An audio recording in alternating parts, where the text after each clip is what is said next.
In today's video, I'm going to teach you how to log in to Ultipro Ukg account.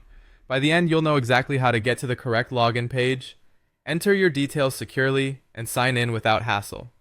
Start by opening your preferred web browser.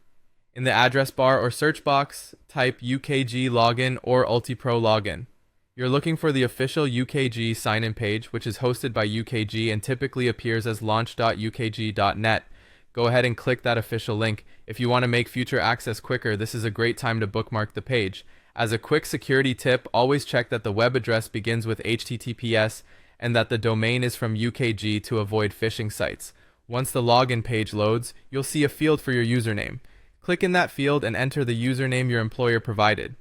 Different companies format usernames differently. Some use your work ID, some use an email-style login, so follow whatever your organization shared with you.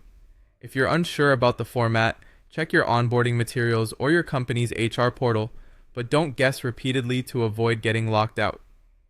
Next, move to the password field and carefully type your password. Passwords are case sensitive, so make sure caps lock is off and look out for any accidental spaces. If there's a show or eye icon, you can use it briefly to confirm you typed everything correctly, especially if you're on a private device. If you use a password manager, let it fill the password for accuracy.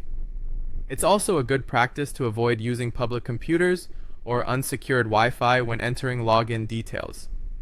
When both fields are filled in, click Sign In. Give it a moment to process. Depending on your organization's security settings, you might be redirected to a company sign-in page or prompted for multi-factor authentication. If that happens, just follow the on-screen steps. It's still part of the same login process. After you sign in successfully, you'll land on your UKG dashboard. From there, you can access pay statements, time off requests, schedules, and other HR tools your employer has enabled. If your login doesn't work, look for the Forgot Your Password link on the page or reach out to your HR or IT support for help resetting credentials. You can also try refreshing the page, clearing your browser cache, or switching to a different browser if something looks stuck. And if you're on a VPN or a very restrictive network, try disabling it temporarily or using a trusted connection. That's it. Bookmark the official login page for next time, and remember to sign out when you're done, especially on shared devices.